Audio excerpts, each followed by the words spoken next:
Hey guys, G1Hextron here, and today we're taking a look at Transformers Generations Whirl. Now this is a Hasbro release, but whenever I got out of package, I kept on having to remind myself that this is not a car product, just because of the fact that it came with a ton of stickers, and it also came with a few more paint apps than I expected. But as far as the accessories go, it does come with 4. You see that you got a missile podron here, this little thing down here, I'm not really sure what it's supposed to resemble, another little missile podron, and a Gatling gun. Now the cool thing about this is they have all these little pegs and stuff, you can see them sticking out the side, so if you wanted to take this off here and add it over here and make one like heavy-sided super gun, you could do that, or switch them up, vice versa. So whichever is really your preference. Another thing you can do is take this bottom little Gatling gun right here, and I guess however you want to place it, this probably looks a little bit better this way, and it can spin, rotate, all that good stuff. The only negative is it has this post down here so that you can plug it several different places, also use it in robot mode. It's kind of sets there, so it's not going to be able to lay down flat on these, I guess you would call them landing gear, or in G1 they were basically just skis. But still, not too bad. If you had like some kind of Damashi stand to where it looked like he was hovering, that would look pretty sweet. So as far as this gun is robot mode, or not robot mode, but helicopter mode, I think this is probably the best one. I like it better than Springer and Sandstorm. I do have Sandstorm transformed in his helicopter, or not, well, kind of his helicopter. Actually, to be honest with you guys, I've never transformed him before, so I just kind of threw them together to where it kind of resembled that of his helicopter, just so I could use them for size comparison, and that's all I wanted to do. But here you got those guys kind of lined up side by side, or front to end, and Whirl's just a little bit longer. I don't really think it's that much to make that big of a deal about. As far as width, obviously this guy having these two wheels here on the side, but he is quite a bit thicker than Whirl.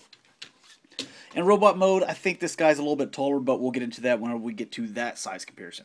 As far as some of the detail, bring it in right here. You have quite a few stickers. So you have these up here. You have the Autobot symbol there. This canopy actually opens, but my hands are slippery, so I've been kind of struggling with it. So more stickers here on the side of the canopy. You also have some here and here. So they're clear, so they're a little bit difficult to see to the naked eye, but you can definitely see them whenever you have them in hand. You can see that one where the red is, and there's one that's on kind of a curve right there, so it's a little bit tricky to put on. But very nicely done. I think there's, even stickers here at the bottom, right there. You can see some more right here. So very nicely detailed, and it's kind of coming apart on me right now. But it's quite a simple transformation as well. Now they are classifying this as a triple changer because of that, I don't know, strange Gerwalk mode. I think Hasbro actually called it something else, but I'm not really going to get into that. In fact, I'm not even going to get to it, just because I think it's non-relevant. It's basically you're in the middle of your transformation, and they just kind of was like, well, let's kind of sell this off as a triple changer, even though it's not one. That way, maybe more people will buy it. It's something that you're probably never going to display them that way, so why bother? But as far as the transformation goes, let me get all this adjusted for you guys. First thing we're going to do is come down with these legs. And there's only one little tab, like right here on the side of this like piece of foot. It's going to tab in right there, so that's really the only thing there. But we can go ahead and come down with the legs section here, and we can get into the arms. Just pull these back, and just like so. The arms, there's 2 joints here. So you have the ball joint there in the shoulder, and then you also have this joint right here. So you just need to make sure that you rotate that there and get that one done. Rotate that, so you're going to have to hold it, that way this isn't spinning at this joint, because you're just going to have the same problem.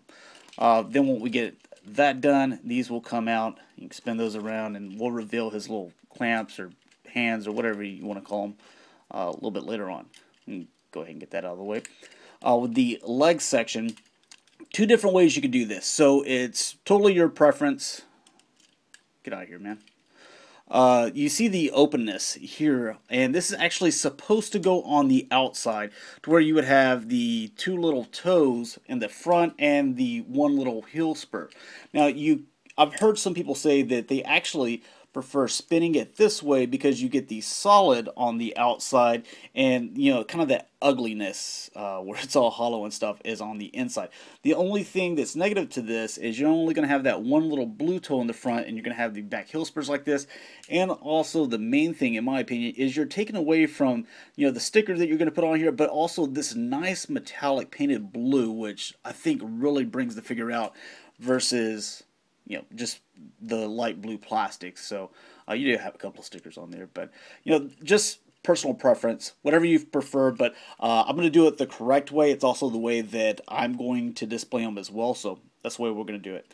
As far as the legs, what you're going to do is just push down on these. Don't try to bring this all the way around, but just push down on it. Then you can pull down with this black section here, and do the same with this one here.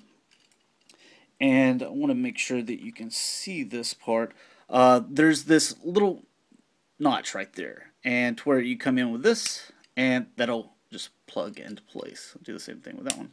There you go. With the knees, you're going to kind of bring this forward one click, and then there we go, bring it back like that. The same thing with this one. Come on, dude. There we go. And we got our legs done for the most part. As far as this section here, we're going to come down with that. You're going to split apart here. And then that kind of like loosens this up to where you, because these two were right here, you can kind of see where that would plug in top right there. Just go ahead and loosen those up, and that'll automatically kind of pop out. Then bring this around, open these guys up. And this tail section will accordion back into there. So you're going to fit it in between these two like little things that split apart here. And just kind of collapse those one over, just like that. And you can just leave his propeller back there. And get his little claws out. And there you have Whirl and his, I think this is all the way done, and his robot mode. Now, one of the final finishing touches that I absolutely love. What do these legs right? Yeah. So with the antenna up here, let me get that focus for you. It does have light piping with the one little Cyclops eye, but one of the things that I thought was really cool that's probably not going to come across on camera is there's this whole back section covering up the light piping, which is connected to his little antenna right here. So whenever you start to pull back on that, it actually starts to reveal his light piping, and if you do it slowly, it looks like he's just kind of like he's asleep mode or something like that, and he just like powers on, which is really cool. So love that idea versus just he's got light piping there, and yeah, there you go. But as far as articulation, he does move his head quite a bit. It's on a ball joint, so it can bend to the side. He also kind of has this little neck thing that it kind of extends, so I guess he could, I don't know, raise his neck for no apparent reason. It does have the ball joint in here, so that moves around. He also has the joint that's right here. It also goes in and out. Rotation here at the bicep, double jointed elbows. And the cool thing with the claw as well, you don't have to move both pieces. As you move one, the other one moves as well. So very cool idea. No waist articulation. The legs, they can go all over the place. You can do the splits, rotate at the thigh.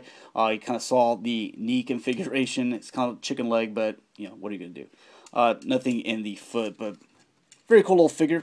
We'll go ahead and get them mounted up and do some comparisons as well. And you can do this however you want. I'm going to close that, and I believe that can peg on there. We will peg this over here, or actually I put that on backwards, but there we go. That, then